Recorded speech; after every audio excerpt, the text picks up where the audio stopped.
They laughed again that night.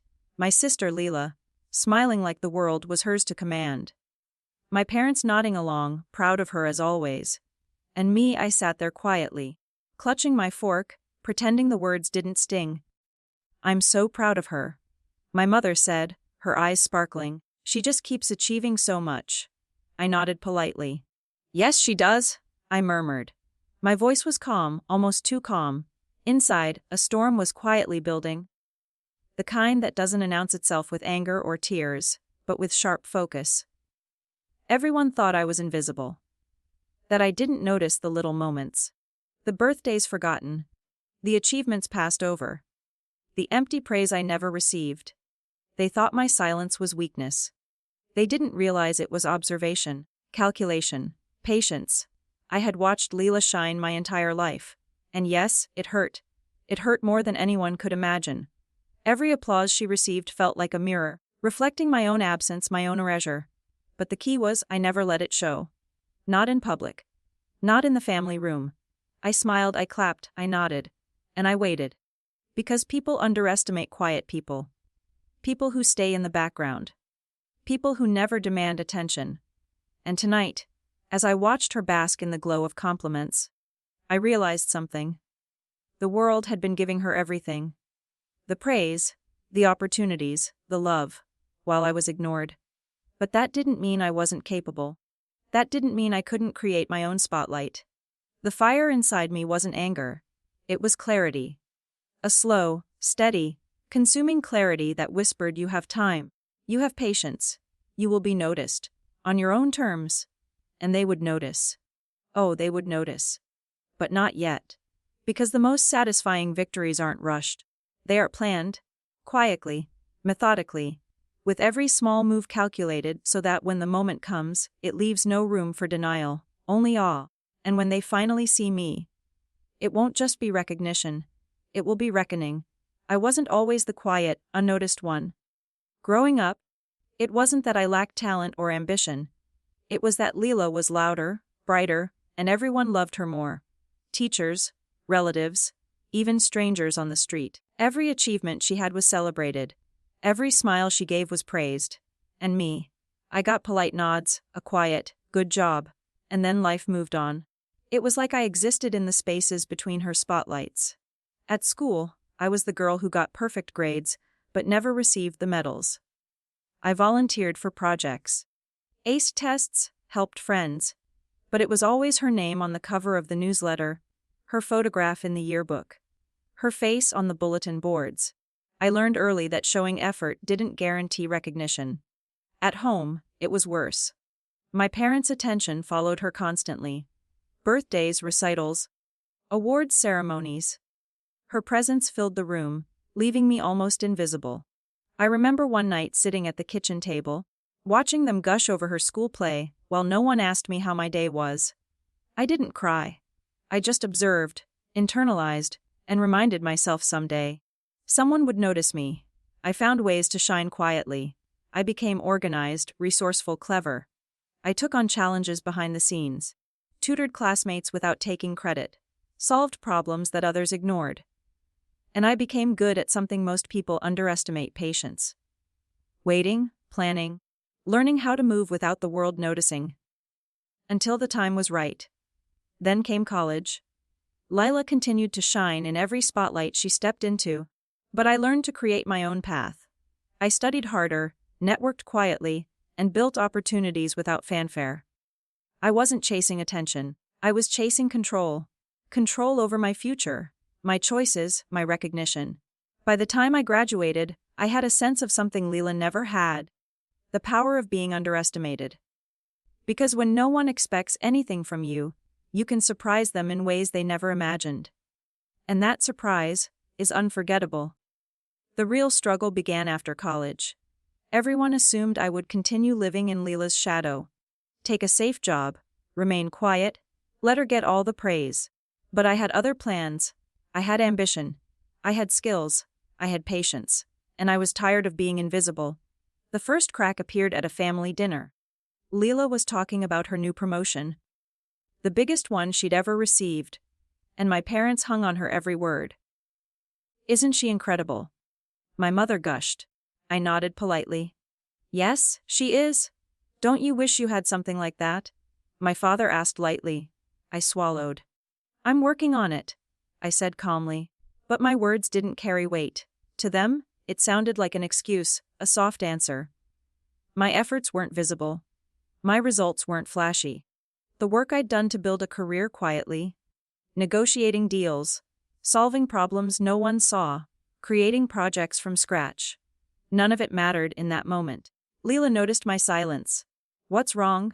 You look tense, she said with that fake concern she always wore. Nothing, I said, forcing a smile, but inside, the anger was simmering. Not blind rage, a controlled fire. I realized the problem wasn't just my family's attention. It was the unfairness of being ignored, while the world cheered for her every move. It was the injustice of my life, being measured by visibility rather than substance. And then came the breaking point. A close friend called to congratulate me on a big project I had just finished. I can't believe no one else noticed this, she said. You did all the work, and everyone just overlooks it. That was it. That was the spark. I could continue being polite, invisible, and patient. Or I could show them, all of them, that ignoring me had consequences. That quiet strength, long overlooked, could erupt in ways no one expected. And I decided right then, calmly, firmly, that I was done being invisible. Because underestimating me wasn't just unfair. It was dangerous, for them. I started small, quietly building my momentum while everyone else remained oblivious. At work, I took on projects that no one wanted. The messy, behind-the-scenes tasks. The ones that didn't promise praise but had potential for impact. I didn't announce my efforts. I didn't post updates. I simply worked, calculated every move, and positioned myself where it mattered. Meanwhile, Leela continued to shine in the world outside. Parties, promotions, recognition. She assumed I was still the quiet, invisible one. She assumed I was harmless, and that assumption would be her biggest mistake. One evening, she called me, voice sweet but sharp. You're working late again. Don't you want people to notice you? I smiled, though she couldn't see it. I'm not here for attention, I said. I'm here for results. What's that supposed to mean? She pressed.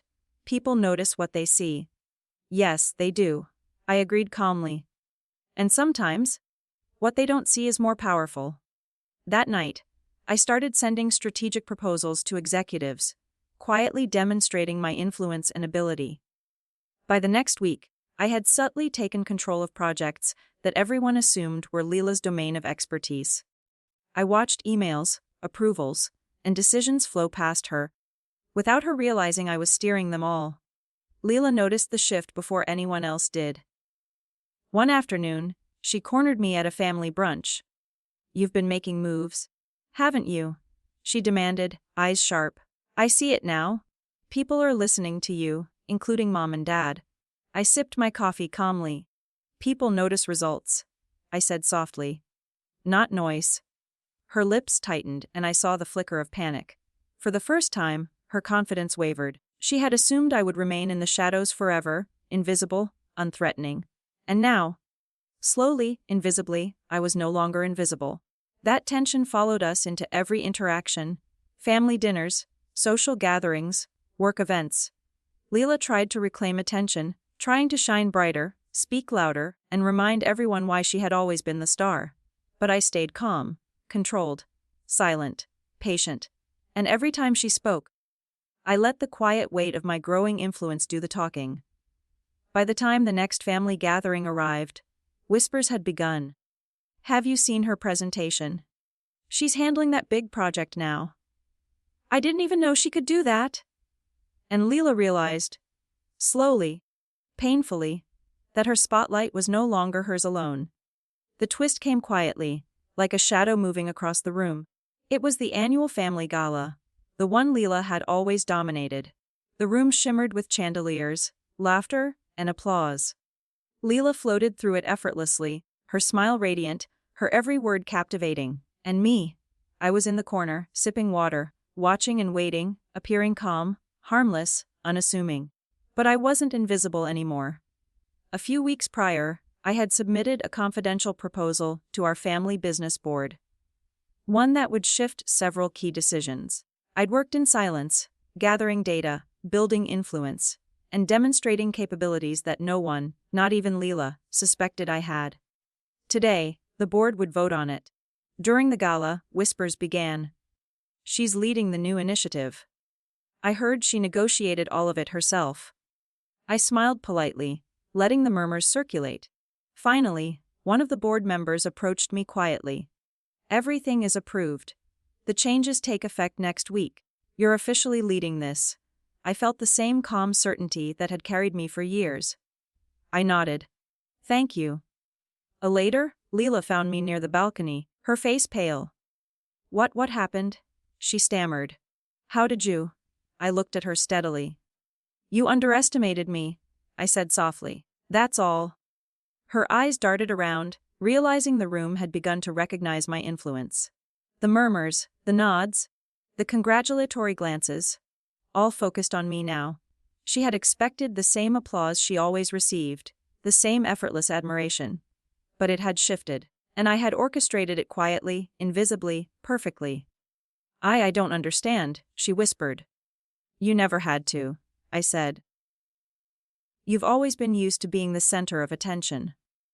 I've just been building while no one was watching. Now, it's my turn to shine, and it's undeniable. The twist wasn't a loud confrontation. It wasn't drama.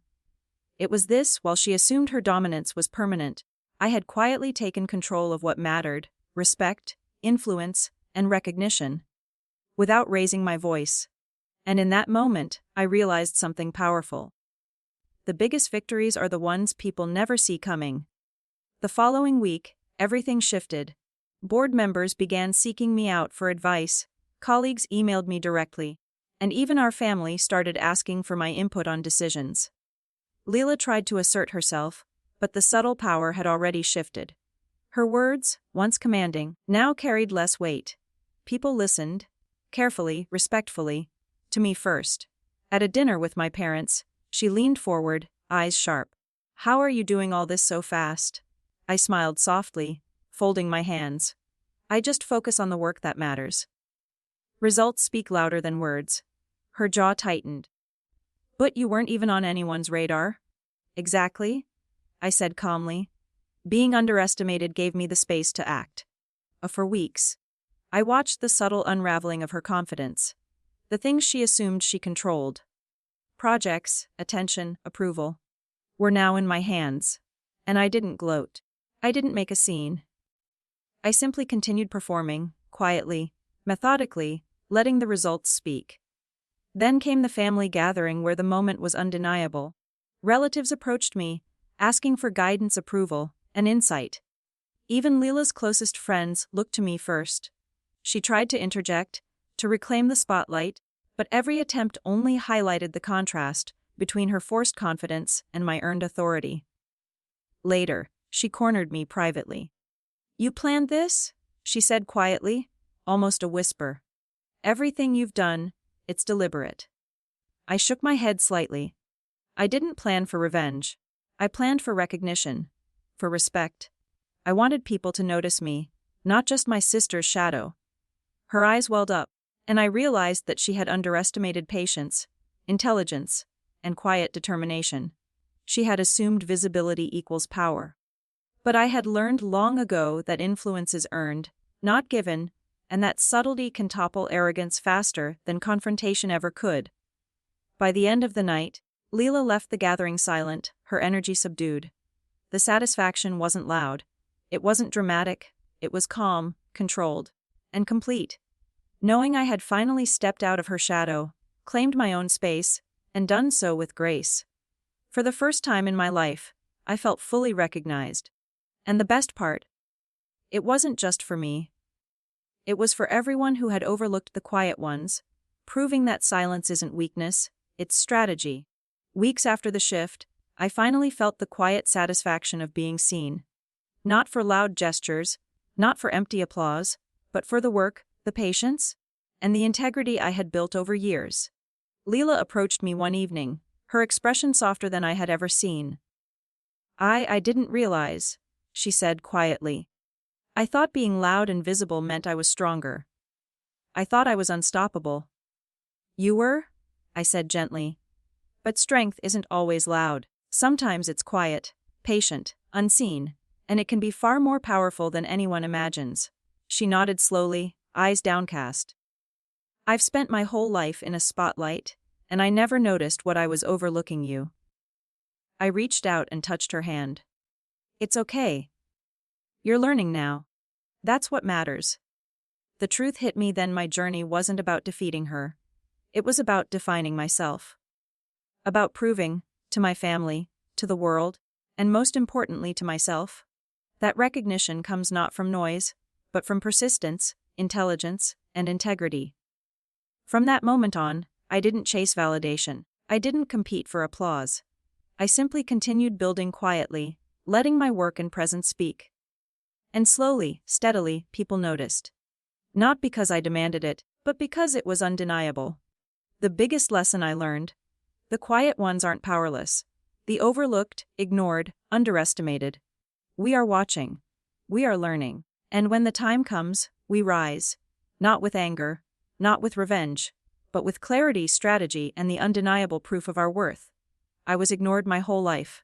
And now, no one could ignore me ever again.